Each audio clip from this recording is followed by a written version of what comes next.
Warahmatullahi wabarakatuh.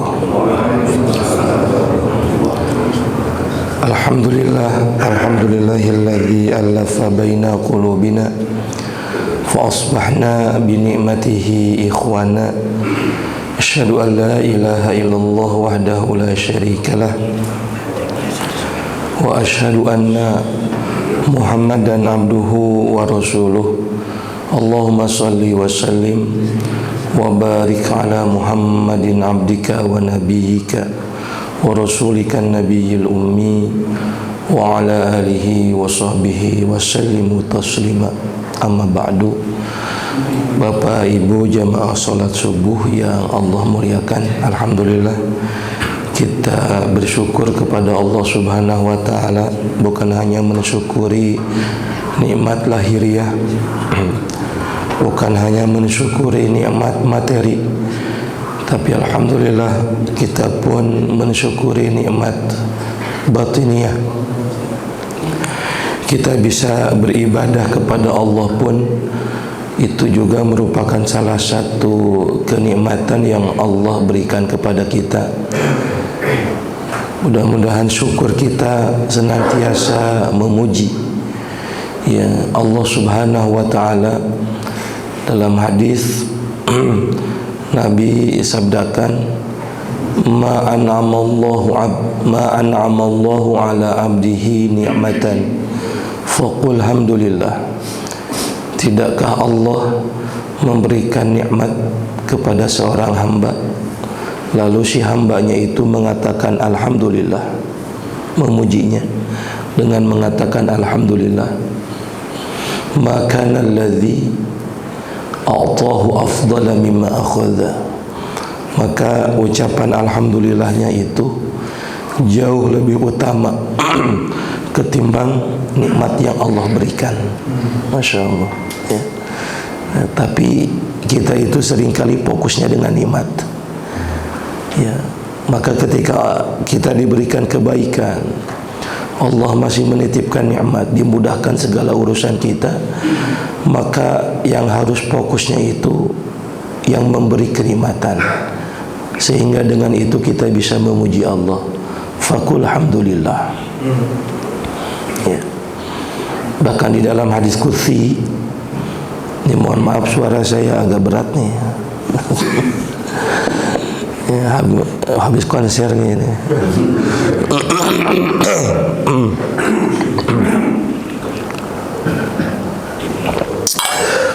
Di dalam hadis qudsi Nabi sallallahu alaihi wasallam mengatakan, yang hakikatnya Allah berfirman, kalau ada hamba Allah memuji ya, memuji kepada Allah dengan membaca doa Rabbi lakal hamdu kama yanbaghi li jalali wajhika wa azimi sultanik. Ini kalimat ini sering kita dengar, bahkan boleh jadi di antara kita pun sering melafazkannya. Itu kalimat pujian, Rabbi lakal hamdu, Tuhanku engkaulah yang terpuji, kama yanbaghi li jalali wajhika wa azimi sultanik ya, sebagaimana kekuasaan ya, keagungan ya, kemuliaan yang ada pada wajahmu. Jadi itu kalimat pujian. Maka kalau ada hamba Allah memuji kepada Allah dengan membaca doa tadi ya, malaikat itu datang kepada Allah dan malaikat mengatakan, ya Rabb, kami tidak mampu mencatat pahala kebaikan hambamu yang memuji dengan membaca doa tadi. Jadi tugas malaikat itu bukan hanya mencatat kebaikan, tetapi tugas malaikat itu mencatat pahala kebaikan. Bukan hanya mencatat kebaikannya saja, tetapi tugas malaikat itu mencatat pahala kebaikan. Bapak baca Quran, jadi tugas malaikat itu bukan hanya si fulan baca Quran, si fulan baca Quran, tetapi tugas malaikat adalah mencatat pahala dari membaca Quran kita. Karena baca Quran kita masing-masing bisa beda-beda, ya kan? Yang satu ada yang baca Qurannya selembar, yang satunya lagi setengah juz, yang satu lagi 1 juz. Ada lagi yang baca Qurannya baru baca Bismillah, ingin cepat-cepat Sadaqallahul Azim. Sementara pahalanya kan disebutkan oleh Nabi bukan pahala baca Qurannya, tetapi man qara'a harfan min kitabillah falahu hasanah wal hasanatu bi asyri amsalihha. Jadi pahala membaca Al-Quran itu per huruf. Jadi orang yang baca 2 lembar dengan yang 1 juz itu berbeda pahalanya. Maka malaikat datang kepada Allah, ya Allah, kami tidak mampu mencatat pahala kebaikan hambamu yang memujimu dengan membaca doa tadi. Kata Allah Subhanahu wa ta'ala, kalau begitu malaikat, cukup kalian catat bacaan lafaz yang dibaca oleh hambaku, ya. Akhirnya malaikat itu mencatatnya lafaz Rabbi lakal hamdu kama yanbaghi li jalali wajhika wa azimi sultanik, ya. Maka di dalam Al-Quran kan setiap lafaz ditulis tuh, ma yalfidhuhu illa ladaihi raqibun atid. Setiap lafaz itu akan dicatat oleh malaikat raqib dan malaikat atid. Kata Allah, biar urusan pahala urusan aku. Makanya ada amal soleh, ada ibadah yang kata para ulama, al-a'mal la tadkhulul mawazin fi yaumil qiyamati li'adhamaha. Ada amal ibadah yang nanti tidak akan sanggup ditimbang oleh mizan, saking agungnya itu amal ibadah.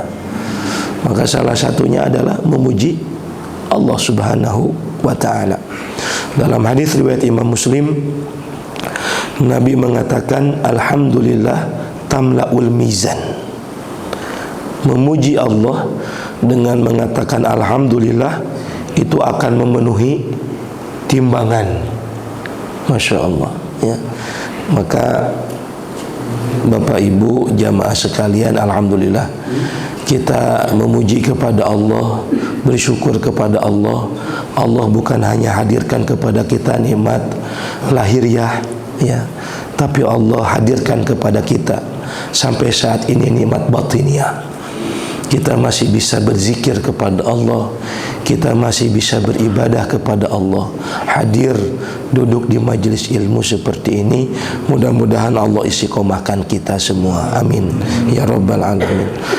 Bapak Ibu jamaah sekalian, pada kesempatan ini saya ingin mentadabbur satu ayat saja di dalam Al-Quran, yaitu Quran surat Al-Baqarah ayat 180. Quran surat Al-Baqarah ayat 180. Allah Subhanahu wa ta'ala berfirman, kutiba alaikum idza hadara ahadakumul maut in taraka khairanil wasiyah lil walidaini wal aqrabina bil ma'ruf haqqan 'alal muttaqin. Allah Subhanahu wa ta'ala berfirman, diwajibkan. Ini makanya disebutnya kutiba, ya.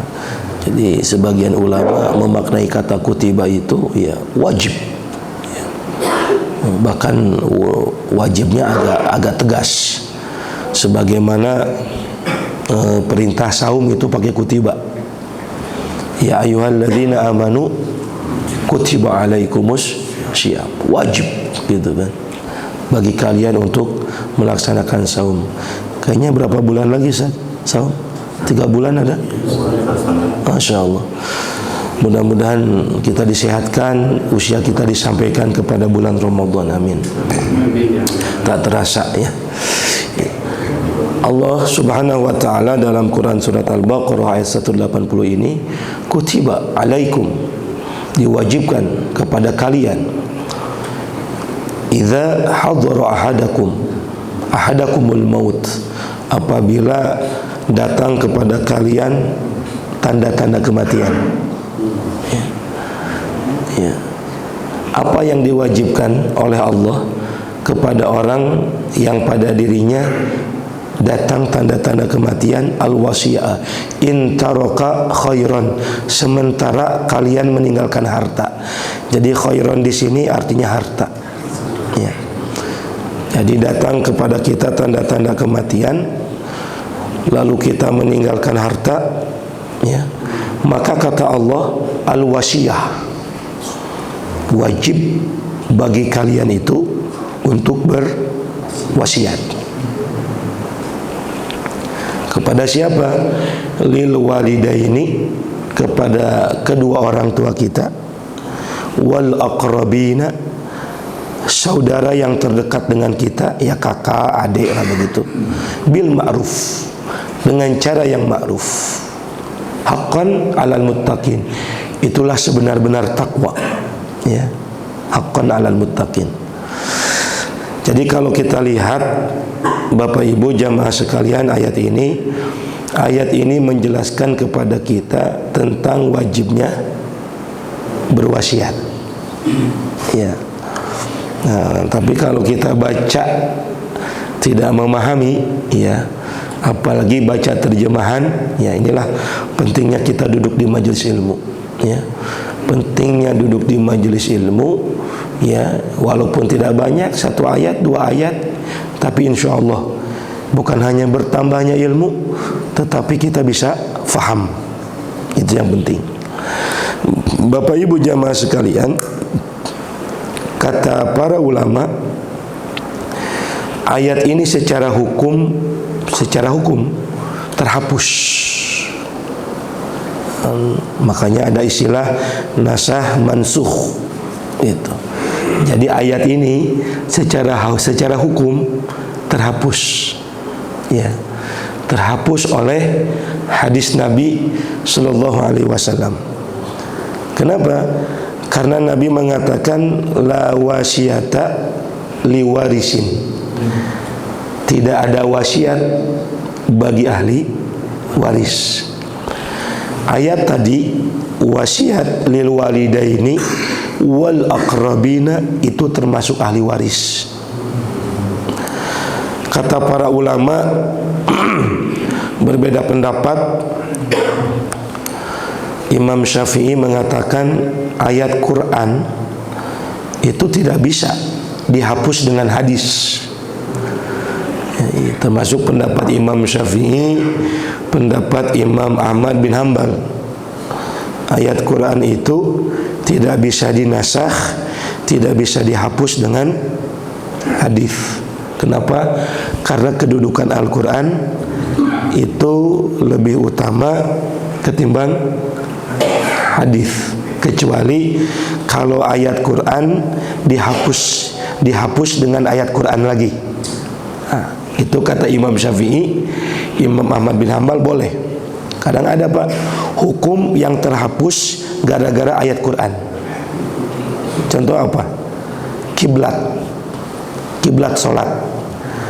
Nabi Muhammad SAW bersama para sahabat, kiblat sholatnya itu pertamanya ke Masjidil Aqsa. Berapa lama? 16 bulan. Lama Pak. Jadi 16 bulan itu sholat 5 waktu gitu. Itu kiblatnya ke Masjidil Aqsa. Tetapi tahun kedua Hijriah, ketika Nabi sholat di Madinah, turun ayat Allah, Al-Baqarah ayat 144. Fawalli wajhaka syatral Masjidil Haram. Jadi saat itu Nabi sholat duhur, 2 rakaatnya kiblat ke Masjidil Aqsa, dan 2 rakaatnya itu disuruh oleh Allah turun ayat supaya dirubah kiblatnya ke Masjidil Haram. Jadi ada hukum yang dihapus, ya, dengan turunnya ayat Al-Quran. Maka pendapat Imam Syafi'i, hukum itu atau ayat Quran bisa jadi dihapus dengan ayat Quran lagi. Itu pendapat Imam Syafi'i, Imam Ahmad bin Hanbal. Tetapi berbeda pendapatnya dengan Imam Abu Hanifah, Imam Malik. Ayat Al-Quran pun secara hukum bisa terhapus dengan hadis. Kenapa? Karena hadis Quran itu sumber utama dalam hukum Islam, nggak boleh dipisahkan. Jadi kalau kita bicara apa sumber hukum utama dalam Islam itu, satu Quran, dua hadis. Ya, itu sumber hukum utama. Walaupun kemudian ada ijma, ada qiyas gitu ya. Tetapi hukum utamanya itu adalah Quran dan hadis. Makanya Nabi sallallahu alaihi wasallam bersabda, "Taraktu fikum fi amrayni." Sesungguhnya aku meninggalkan kepada kalian dua urusan. Fa idza tamassaktum bihima lan tadhillu ba'dan abada. Jika kalian berpegang teguh kepada dua itu, maka kalian tidak akan sesat selama-lamanya. Apa dua yang ditinggalkan oleh Nabi? Yang pertama Al-Quran, yang kedua Sunnah. Maka pendapat Imam Abu Hanifah, pendapat Imam Malik termasuk yang dibolehkan kalau ada hukum di dalam Al-Quran dihapus dengan turunnya hadis. Itu. Kalau hadis dengan hadis sudah umum. Ada hukum yang datang dari hadis lalu terhapus, kemudian datang hadis berikutnya. Yang paling gampang contohnya nikah mut'ah, nikah kontrak.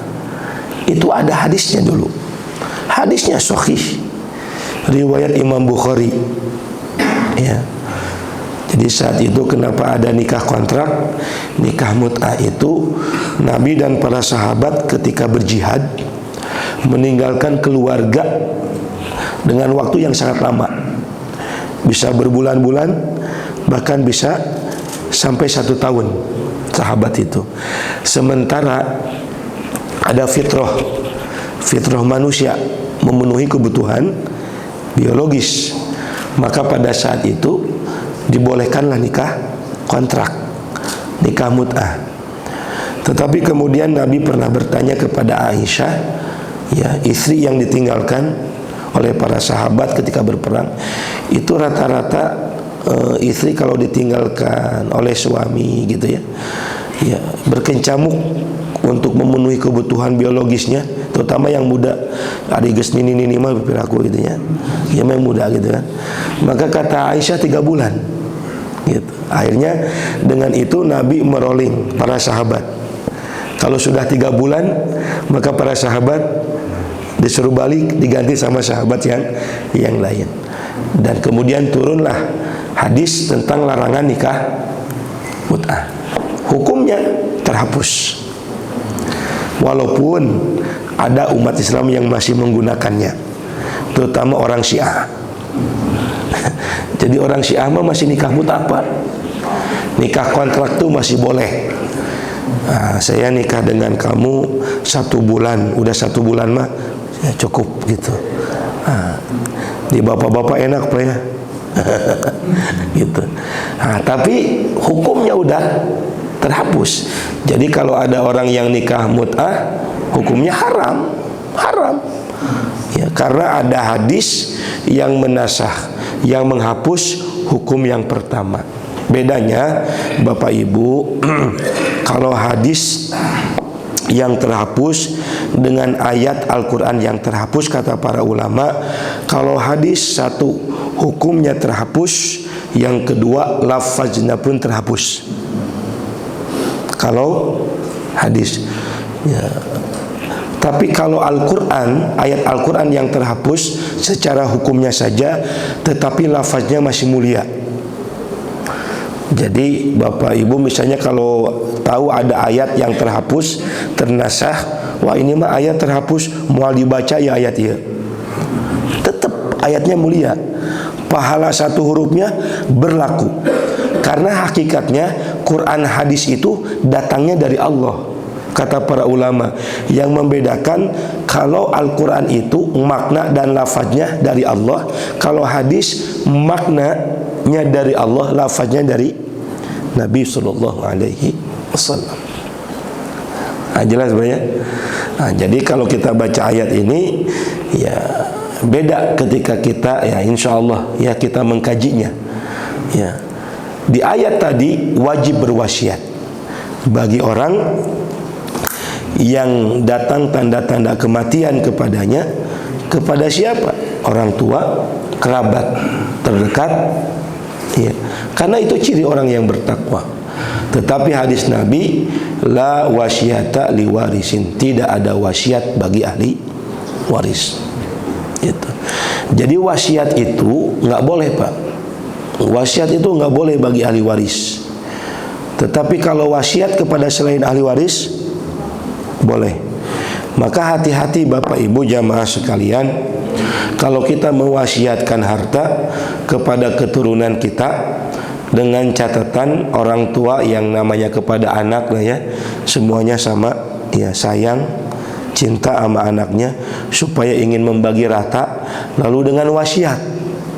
Kalau ayah ibu sudah meninggal dunia, maka rumah ini buat si kakak, rumah ini buat si adik. Wasiat. Kalau setelah meninggal, maka kalau sudah meninggal dunia, pembagian harta bukan lagi dengan wasiat, tetapi pembagian harta dengan waris. Nggak boleh itu. Saya pernah tuh ada mengumpulkan keluarga, si anaknya ngomong, Ustaz, karena ini wasiat dari orang tua saya, ya supaya dibagi dengan rata kalau sudah meninggal dunia. Kata saya, ya kalau sudah wafat, sudah meninggal dunia, yang berlaku bukan lagi wasiat, yang berlaku hukum Allah. Quran surat An-Nisa ayat yang ke-11.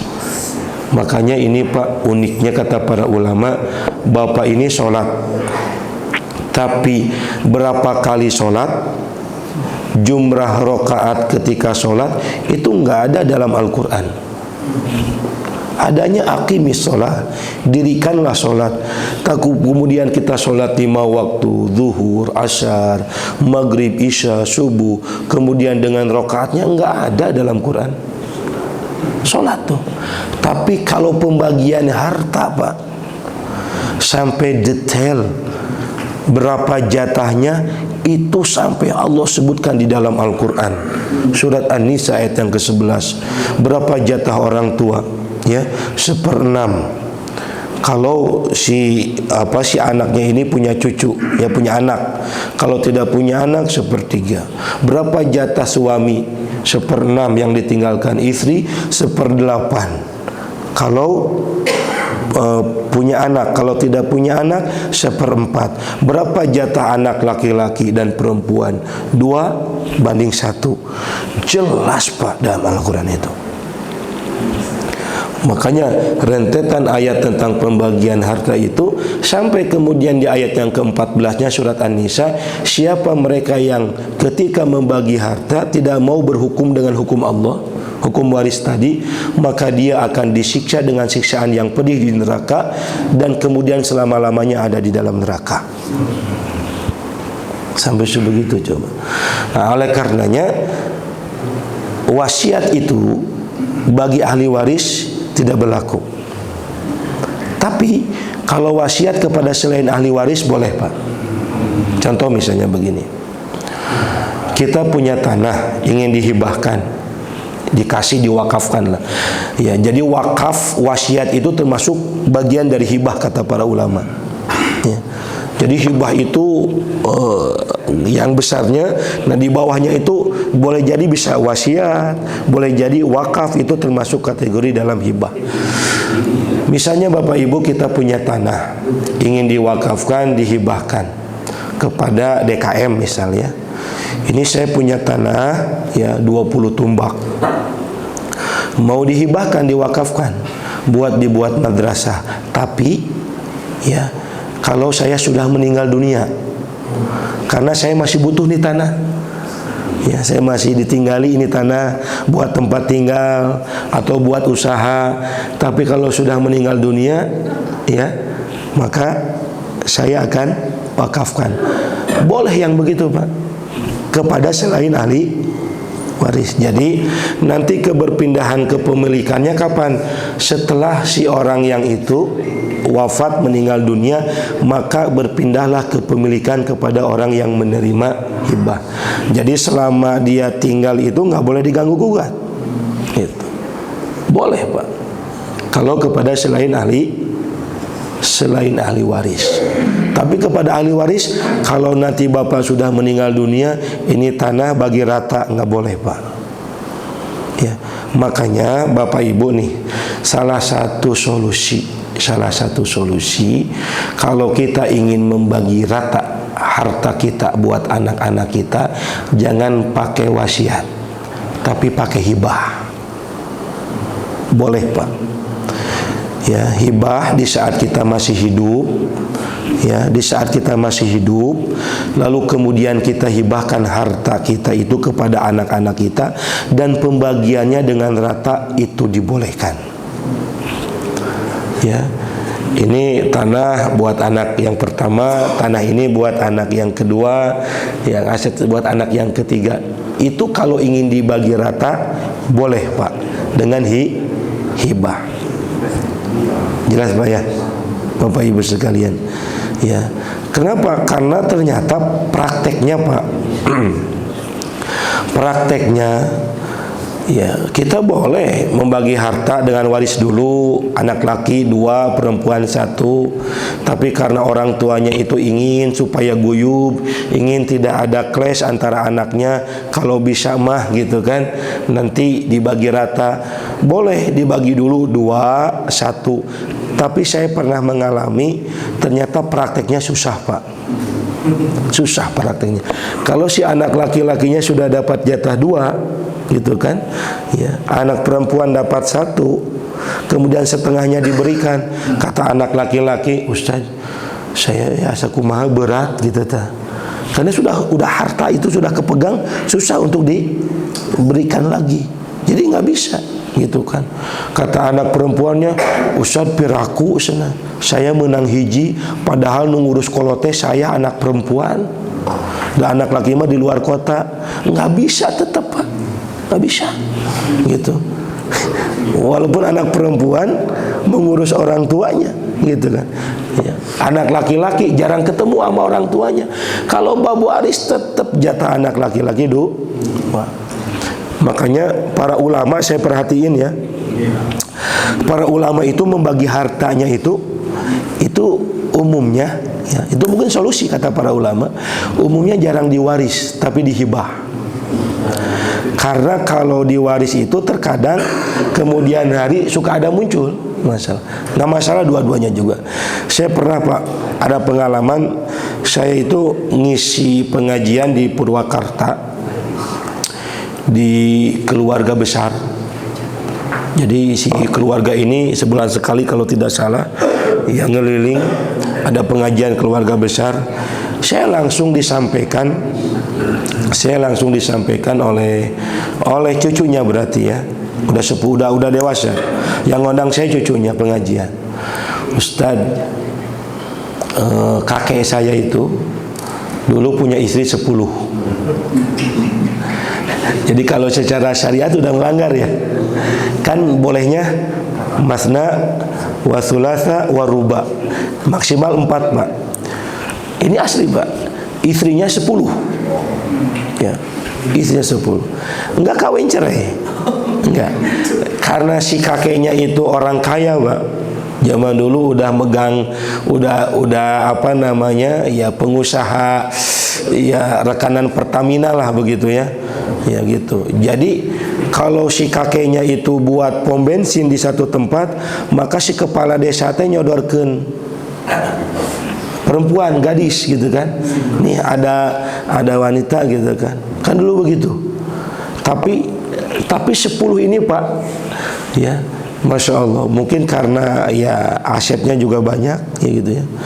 Ini 10 ini, ya, si anak-anak dari istrinya yang 10 itu Pak, ya, itu semuanya kebagian harta warisan Pak. Ada yang punya rumah sakit, ada yang punya pom bensin itu rata-rata punya lah gitu kan. Tapi Tapi yang tidak kebagian ada Pak. Jadi ada dua anak yang tidak kebagian. Ya, kenapa? Karena anak dari istri salah seorang istrinya itu meninggal dunia duluan. Ngerti nggak Pak? Jadi misalnya kalau ada istri yang ke-9, kemudian si istri 9 itu punya anak nih, dan anaknya meninggal duluan ketimbang kakeknya, maka si anak ini nggak kebagian waris, karena waris itu kan yang boleh mendapatkan waris kalau masih hidup. Jadi dua ini Pak keturunan, dua anak ini keturunan nggak kebagian waris. Hanya diskusi sama saya tuh, ya udah kalau begitu ya supaya inilah ya, karena kan memang ngerti agama, paham agama, ada pahamnya juga gitu kan ya, bagi waris ya ini nggak kebagian waris begitu. Hanya saya sampaikan udah dari masing-masing, ini bukan warisan, ini hibah gitu kan, kasih gitu kan dari sebagian keluarganya itu, agar ini juga kebagian gitu. Jadi ada dua anak yang nggak kebagian, semuanya kebagian harta warisan. Nah itu kalau kita membagi dengan warisan. Lain lagi dengan hibah Pak. Kalau hibah kan bisa dibagi saat kita masih hidup, sok ini jatah ini jatah ini. Makanya saya teringat tuh ada pengusaha di Saudi, namanya itu Sulaiman Abdul Aziz Ar-Rajhi, yang mendirikan Bank Ar-Rajhi. Yang kalau yang sudah haji umroh itu di Saudi itu ada bank yang cukup besar, cabangnya ada di mana-mana di kota Saudi, namanya Bank Ar-Rajhi ya. Kadang saya pernah tuh punya pengalaman ngambil di ATM-nya Bank Ar-Rajhi begitu kan, bisa di sana. Yang mendirikan itu Sulaiman Abdul Aziz Ar-Rajhi Pak, kaya raya. Sampai-sampai dia di Riyadh itu membangun masjid. Masjidnya itu Ar-Rajhi, Masjid Agung Ar-Rajhi. Itu masjid terbesar ketiga di Saudi setelah Masjidil Haram, Masjid Nabawi, baru Masjid Ar-Rajhi. Menampung 50.000 jamaah Pak. Itu ngebangun masjid Pak ya, beda dengan ngebangun di sini kalau mau renovasi gitu. Harus ngasih informasi ya, menyampaikan. Itu dibangun oleh sendiri Pak, saking kayanya gitu. Tapi yang menarik Bapak Ibu jamaah sekalian ya, Sulaiman Abdul Aziz Ar-Rajhi ini kalau nggak, kayaknya di adalah udah di berita ini kayaknya bisa diakses di media sosial juga. Beliau itu ya ingin ketika kembalinya kepada Allah itu dalam keadaan miskin Pak. Jadi ingin kembali kepada Allah itu dalam keadaan dia tidak membawa harta. Makanya menariknya Pak, di akhir hayatnya Sulaiman Abdul Ar-Rajhi, sampai-sampai rumah pun tidak punya, dia tinggal di Masjid Ar-Rajhi. Jadi hartanya itu habis dihibahkan kepada anak-anaknya ya, kepada anak-anaknya dihibahkan, keturunan dihibahkan, juga sebagiannya dihibahkan kepada lembaga sosial. Sehingga di akhir-akhir hayatnya dia lagi tidak punya harta Pak, tidak punya harta ya. Kenapa? Karena memang Nabi mengatakan Pak ya, yang menjadikan berat hisab seseorang nanti di hari akhirat itu masalah harta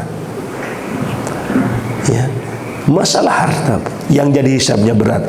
Makanya kata Nabi di dalam hadis, la tazulu qadam 'abdin yaumal qiyamati hatta yus'al, ketika nanti anak-anak Adam kita semua ditanya di akhirat, dan pertanyaan yang paling detail itu pertanyaan tentang harta Pak.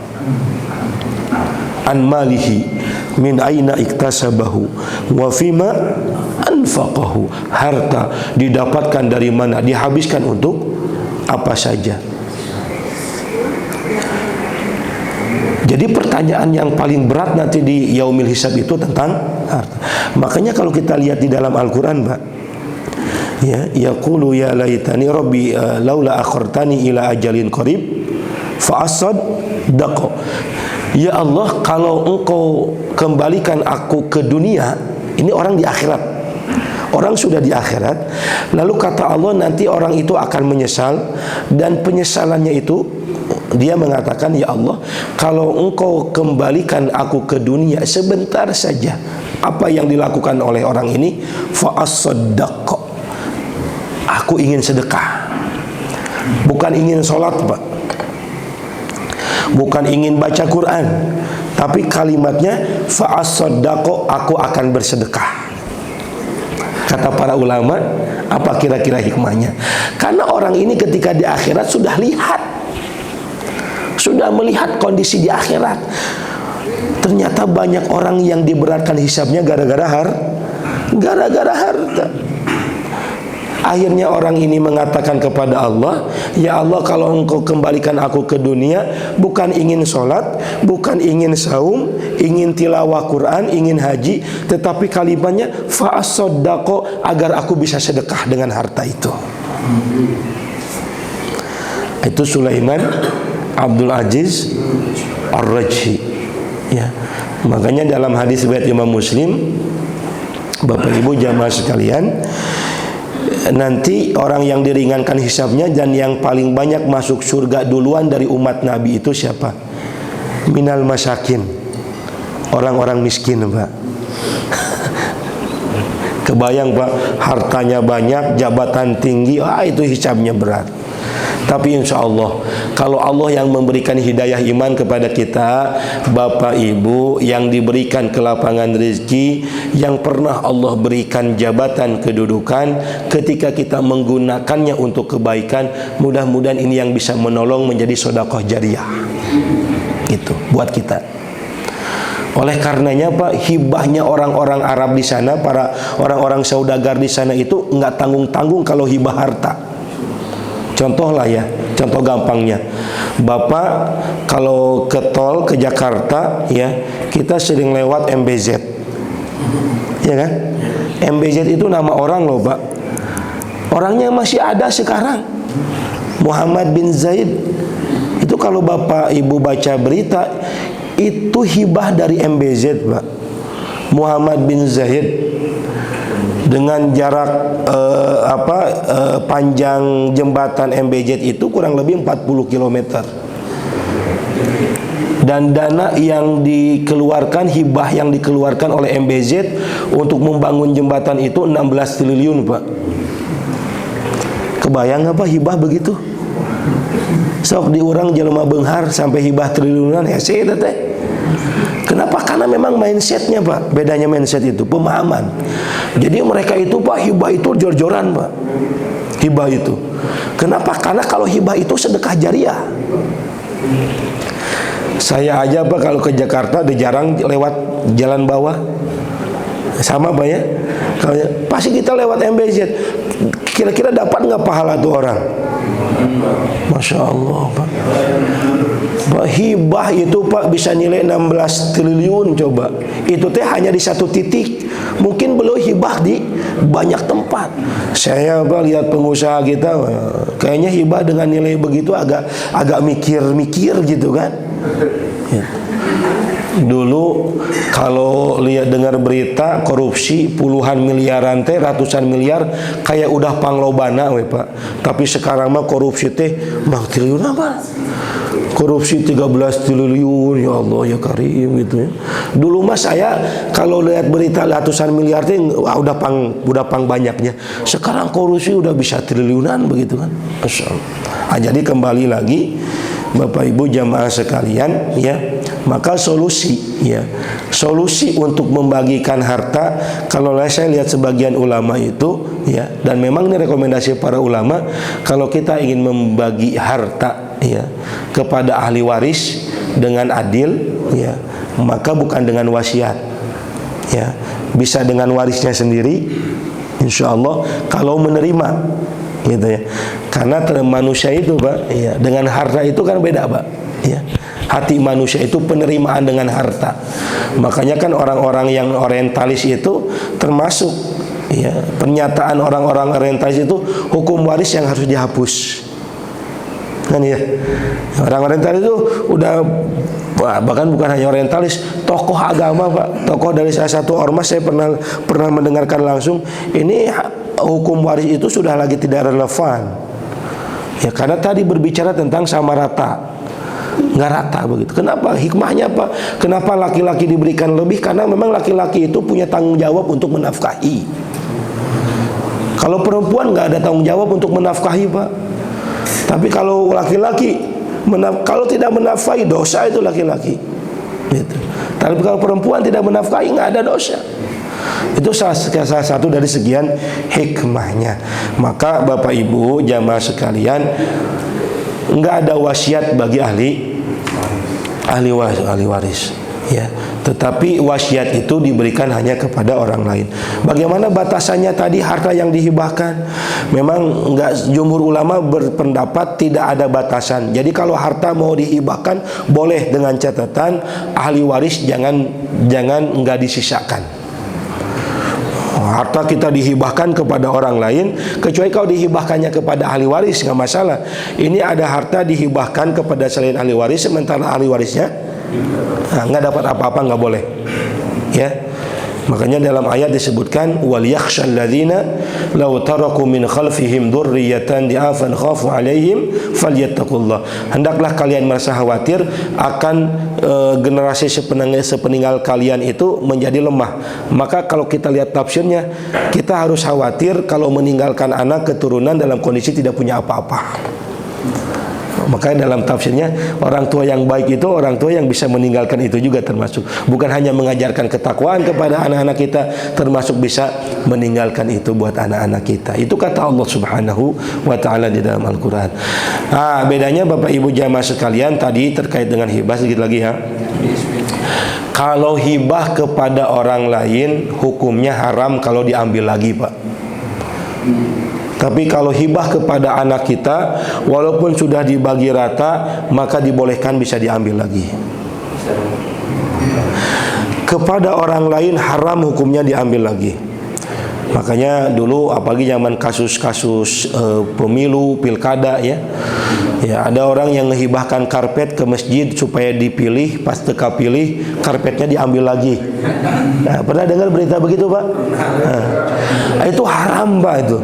Artinya sudah menghibahkan sebagian hartanya, ya barang atau harta, Pak, diambil lagi Pak. Ada yang begitu kan? Teka pilih Pak, terjadi.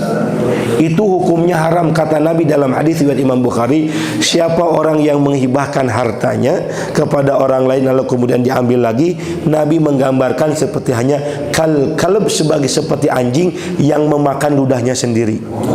Haram hukumnya. Tapi kalau orang tua menghibahkan kepada anaknya, boleh Pak. Catatannya satu, nggak boleh merasa ketika mengambil harta yang dihibahkannya itu nggak boleh zalim kepada anak-anaknya. Kenapa dibolehkan Pak?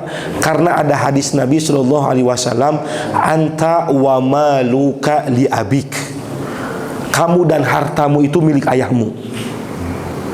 Kamu dan hartamu adalah milik ayahmu. Maka dari hadis Nabi ini, kata para ulama, bolehnya ya mengambil lagi harta yang dihibahkan kepada ahli waris. Ya, misal boleh jadi Pak, ada orang tuanya yang sudah menghibahkan rumahnya kepada ahli waris ataupun asetnya. Nah, di perjalanan orang tuanya ini sakit Pak. Orang tuanya sakit, butuh biaya untuk pengobatan, maka boleh diminta lagi. Nah, ada komunikasi. Nah, itu aset yang dikasih sama ayah nih, kayaknya ini butuh pengobatan. Itu boleh Pak yang begitu. Makanya kenapa boleh diambil lagi dalam kondisi tidak dipaksa, kemudian tidak zalim. Itu boleh diambil lagi. Tapi kalau buat orang lain yang sudah dihibahkan, walaupun kondisi kepepet, nggak bisa diambil lagi Pak. Nggak bisa lagi. Kondisi kepepet nggak bisa diambil lagi. Gitu. Nah, ini jadi pelajaran buat kita. Dari satu ayat kita jadi bisa paham kan begitu ya. Nah, saya ingin menyampaikan ya, karena ini boleh jadi hal yang penting yang boleh jadi terjadi di sekeliling kita, tapi kadang kita nggak tahu ilmunya ya. Dari hadis Nabi sallallahu, dari ayat Quran, kemudian kita kepada hadis Nabi Shallallahu Alaihi Wasallam dan kita coba terapkan dalam keseharian kita, gitu. Nah, jadi begitu Bapak Ibu jamaah sekalian, mudah-mudahan ini satu ayat, nggak kerasa udah 1 jam tuh ya. Satu ayat Quran surat Al-Baqarah 180 ini ya. Mudah-mudahan bisa jadi pelajaran buat kita. Bukan hanya kita menambah ilmu, tetapi kita juga bisa semakin faham. Karena tadi harta yang ditinggalkan itu bisa jadi fitnah buat kita, atau sebaliknya harta yang ditinggalkan, harta yang kita berikan bisa jadi jariah. Kan salah satu tajri ujurohum ba'dal maut. Ada amalan yang pahalanya terus mengalir walaupun kita sudah meninggal dunia. Itu apa? Jariah, hibah, wakaf, jariah. Tapi harta waris mah belum tentu jariah, Pak. Ya, Bapak meninggalkan harta warisan banyak kepada anak, belum tentu jariah. Tapi kalau ada yang dihibahkan, ada yang diwakafkan, itu bisa jadi jariah. Wallahu a'lam bishawab. Ya, ada yang mau ditanyakan? Udah paham?